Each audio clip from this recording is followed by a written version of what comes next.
to everybody watching. Thank you for joining us tonight on the evening review. My name is Teyon Jebela. Tonight on the platform we are joined by Evilastus Kaaronda. He is president of Swanu and also its sole representative in the National Assembly. The National Assembly that President Netumbo Nandi-Ndaitwah accused collectively of failing to pass any single law since assuming office in March. Thank you, Mr. Kaaronda, for making time. Thank you for having me. What transpired, guys? What's happening in Parliament? Parliament is hectic. Parliament is not hectic when it's not producing laws. Well, Parliament has broader functions, actually, much more than just making laws. You know, we're essentially an oversight body. Yeah. So, you know, the Constitution permits, or the rules, you know, permit that the executive accounts to the National Assembly through questions, through ministerial statements that are also subjected to interrogation or discussion, through motions as well. It is through those motions that we raise issues that we feel are pertinent to our, you know, respective constituencies or to the country as a whole. And it is through those that, you know, when one's, you know, interrogated to, you know, by the committees, that laws are also proposed. So we have far, you know, more responsibilities than just, you know, passing laws. But when laws are proposed or bills are brought, you know, to the National Assembly, for instance, by the executive, they are not just passed, they are subjected to rigorous, you know, interrogation, to rigorous debate. You can, for instance, you know, I can recall the mental health bill, which the Minister of Health presented. It was subjected to the same level of scrutiny, and we did not get satisfactory answers from the minister. You know, whether it's the definition of mental health, you can't just pass a bill that talks about mental health without knowing exactly what the legal definition of mental health is, as accepted or, you know, endorsed by Parliament. Now, that was omitted. We interrogated that. We did not get, you know, proper responses.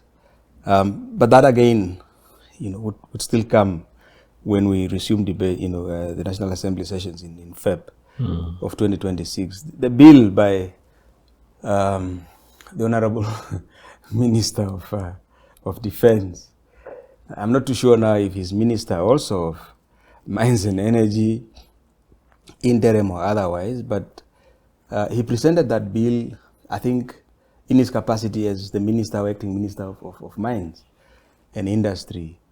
A bill that, you know, on the face of it, is really important. It will have far-reaching consequences, but it's something that you just can't simply pass. You can't pass a bill that tells you the president, for some reason, good or bad, wants to take control of a portfolio that important, you know, without clear explanations, without a far-reaching, you know, debate. So I'm afraid, you see, if the president complains about us not you know, having passed, you know, laws, it's not so much because we did not want to pass laws or we want to sabotage the executive. It is because we take our job rather seriously. Yes. Is it even possible to sabotage? I mean, you sit in Parliament. There are very thin margins between the ruling party's dominance and the opposition. Yes. 51 seats, 45 for the opposition. Somebody commented this week, I think it was Venani, who said if a minister or two, an MP or two of SWAPO are absent, might be more than two, the ruling party already has problems. Yes. In terms of the numbers to really push through whatever they want to push through. There was a classic example earlier this this year when the committee elections were taking place. Yes. When Utara Motu of LPM won the deputy chairpersonship of the Defense Committee. Yes.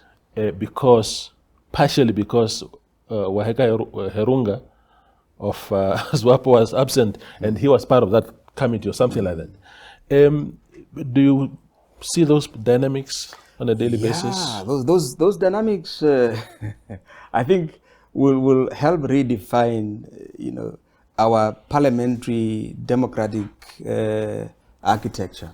I think it becomes something very different from what we got accustomed to ever since independence.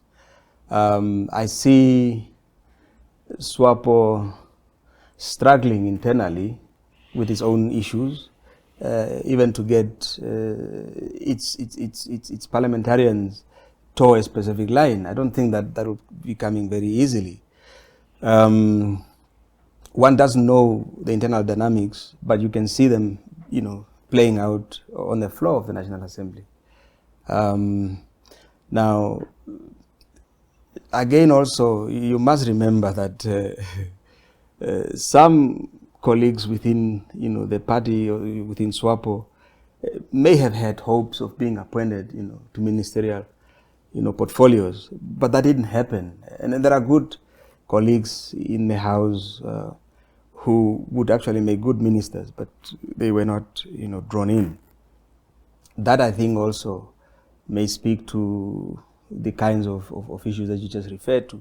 I remember as far back as, when the appropriation bill was tabled, it had to be withdrawn because of specific mistakes that were let through, which were not supposed to have come to the floor, but they did, because internally perhaps colleagues were not seeing eye to eye, or they didn't, were not on the same page and so on. But it ended up being withdrawn. I think it was an embarrassment actually to the Minister of Finance.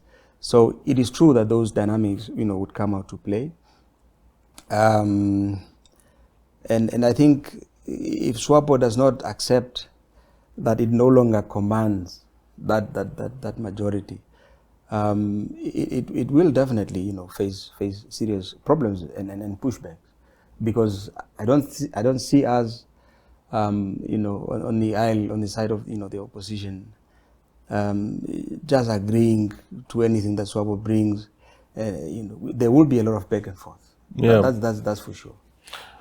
So I know you as a reform-minded guy. You have always agitated from the sidelines before you got into the House about things that needed to be done differently. And a lot of those things that needed to be done differently require a change of law for us to now usher into that era that you advocate for. But when you guys are there, and I mean, I really understand the president's frustration, because at SONA she proposed 11 bills. Of course, there are a lot for them to have been passed already by then, but when not a single one has been passed, even with the rigorousness that you are advocating for, which I support fully. 8 months gone, guys. Look, one thing you must carefully look at is the frequency of the ministers' attendance of parliamentary sessions. You can tell that most ministers don't really want to be in parliament.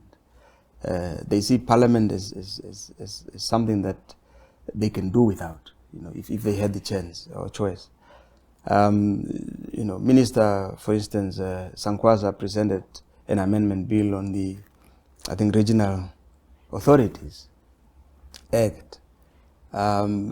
You look at the far-reaching amendments that he has proposed, which are intended to shift, or at least give governors more powers and literally take away powers from the elected councillors. It's something that you just don't debate in one day and let go. And when you look at the order paper, there are critical motions that we have presented to the House. For instance, one on presented by Swanu on the employment conditions of our uniformed personnel, services, your police, your correctional services, your defense force. That is on the order paper. It's been on the order paper. We just never get to it. And now it stands postponed to sometime, April 2026. So there's more than just, the passing of the bills. There are a few issues that are very critical to us, other than just the bills. But you are right.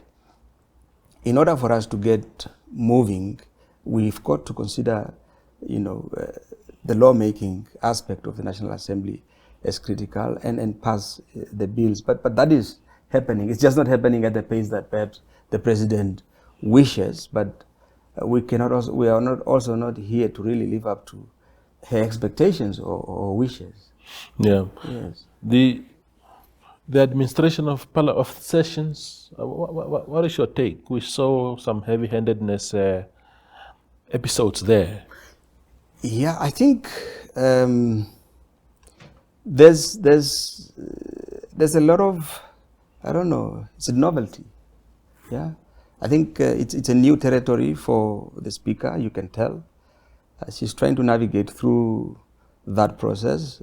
She's not finding it very easy, I think, and that makes the flow of debate, even in Parliament, on the floor, very, very difficult.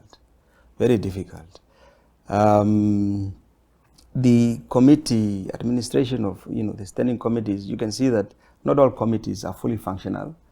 I sit on, for instance, the Information, Communication and Technology Standing Committee, and it's probably been one of the most or the least, functional committees. So you don't know where to put, blame.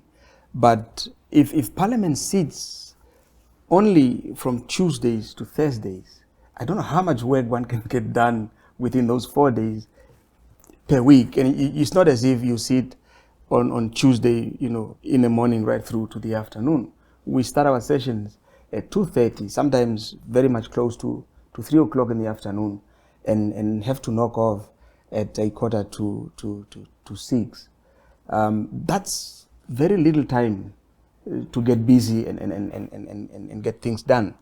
And I think that's one issue that I think would require some revision. Yeah. You have everybody else in the country work from Mondays to Fridays. Why can't the same apply to Parliament if the work is so pressing and if we cannot get it done within the 4 days that we work? Oh, this Parliament started. This is my last question on the subject. Now, Yes. it's this Parliament started off with a lot of energy. There was a Yeah. time when you guys went home the next morning, Yes. and I thought that was now the new way of doing things. The new normal. The new normal. That's what I wanted to say. Yeah. And then then it becomes a contradiction when you see people going home at 4 o'clock in the morning, burning the midnight oil, and then you hear later, 8 months later, that all of that did not produce a thing. What was about that? What happened that No, day? that one was specifically permitted, but only during the discussions or consideration of the appropriation bill. Yeah. It's a budget. It has a very tight schedule. You've got to cover it within a certain period of time, and get it done with. And I think that's what kept us in the house for those long hours. Yeah. But once that was done and off the table, we got back to the normal business of the house. Yeah. Which business, unfortunately, does not require that kind of intensity. Yeah. Yes. I understand. We go for a very short break and return with Evilastus Kaaronda.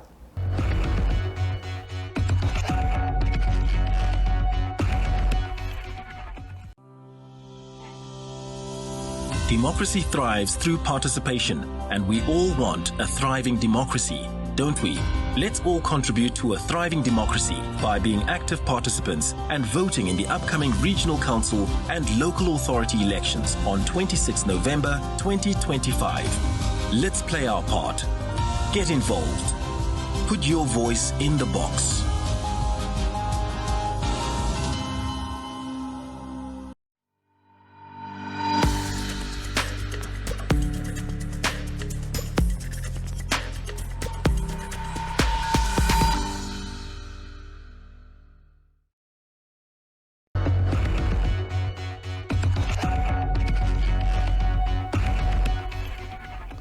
We continue the conversation with Evilastus Kaaronda, President of Swanu of Namibia, the oldest political party in the country. Let's talk about Swanu. The elections are on. Are you contesting in a number of towns and constituencies? Yes, indeed we are. We will be contesting for the local authority elections in the city of Windhoek, Okahanja, Ochinene, Okakarara, Chivarongo, and Khobabes. Okay. As for the regional, council, we would be contesting in Oshombinde, Khobabes, as well as Karutura Central. Okay. Yeah, those are the areas into which we will be fielding candidates. What are the limitations? Why are you, out of 121 constituencies, you're only contesting 3? Resources, I think. I think for us, it's more about picking areas where we feel we would make the most impact. Yeah. Given the resources that we have at our disposal. We could have gone out to more, but that would have probably just amounted to us, spending money in areas where we may not get much value for the dollar. Yeah. So it's really a financial consideration, but also strategic in the sense that we have assessed our own strengths, and we feel confident that in areas where we have fielded candidates or will be fielding candidates, we would definitely make a difference. Yeah. If you get elected in a city in a place like Windhoek, what can we expect from Swanu? This is a city of many problems. Potholes have not been fixed. It's the rainy season again. We thought this problem would have been resolved before the rainy season comes. Then you have the informal settlements. The problems are there. The promise of upgrading those informal settlements is not taking off properly in Windhoek. What can we expect from Swanu? You see, Swanu, if we do get a seat, it will probably be among the first times that Swanu would have served on any of these local authorities. And the problems that you cited, these are not just problems, confined to Windhoek. They're everywhere. I was in Chivarongo recently, and you wouldn't imagine the potholes there. So I think there are two issues. One is the question of local authority or municipal councils' purposes. I think we need to repurpose these institutions. I am not too sure what it is that they were designed to do, or they are designed to do, or kept to do, but clearly there is a lot of work that goes on at the central government level, and the same is true for the constituencies. How much resources do these entities have to run their own affairs effectively without interference and without the wastage of time? And how much of central government's interference is at play all the time, leading to the delay of most of the project's implementation? That's one. And so I think we need to repurpose these institutions so that they speak to the needs of our people very directly, and not be entities that are remote controlled by some person, in government, in central government. I think it's bad, and I think that speaks to the overall failure of our decentralization efforts. We've got also, I think, to therefore reconfigure these institutions in such a way that they have structures that are designed to address specific needs over a specific period of time, and once those needs are addressed and that period is gone, we move on to redefine structures and addressing new needs and so on, because the needs of our people continue to evolve, and nobody seems to be resolving them. There's got to be direct funding from the national budget to the constituencies, to the municipalities, which funds will be designed to specifically address the needs of these towns, whether it's sanitation, whether it's housing, whether it's employment creation. And we as part of repurposing and reconfiguration, for a city, for instance, of Windhoek, you don't really want core services to be carried out by third parties on the outside.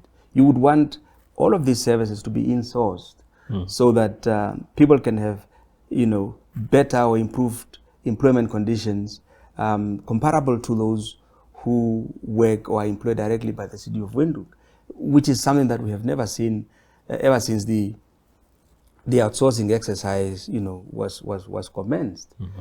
So you want to change that so that there's that direct relationship between the city of Windhoek and the people who render or assist in the rendering of these core services of the municipality.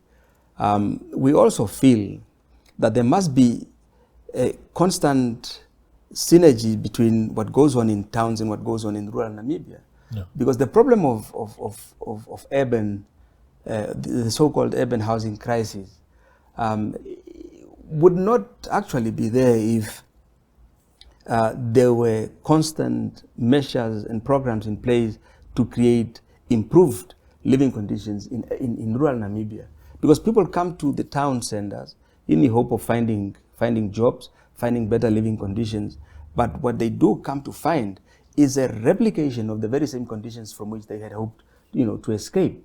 So we've got to address those things. And I think the other issue in the provision of these, services, whether it's water or whether it's electricity, I think is the need to recognize that not all of our citizens or residents are in a position to pay for water, to pay for electricity, but they need the services, So one has got to introduce a system of cross-subsidization, where the rich would cross-subsidize the provision of the same basic services for the poor.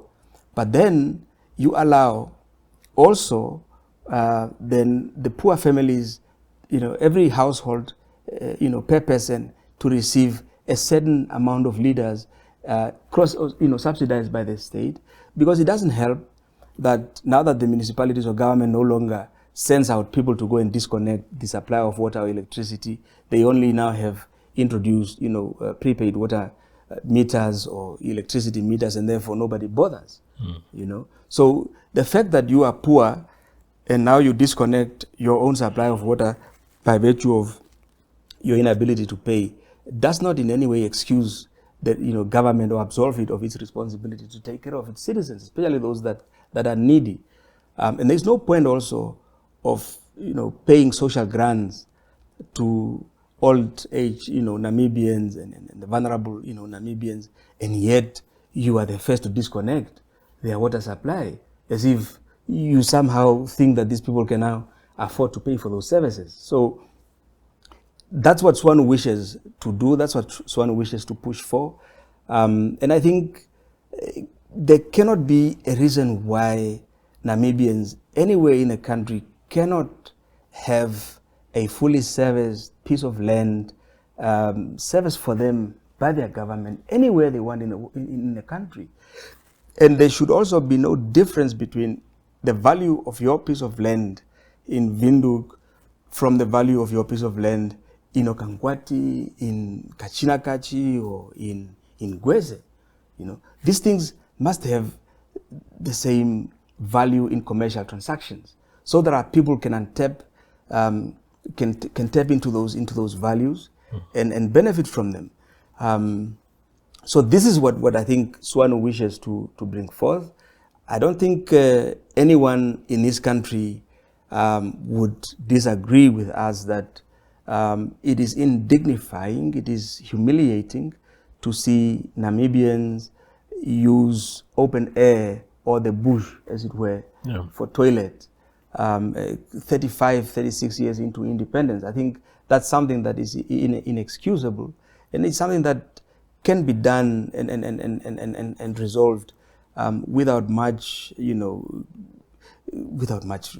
for resources, or without much need for any effort, really. Yeah. It's just about serious work, and these things would be sorted out. So this is what I think we want to bring to the table.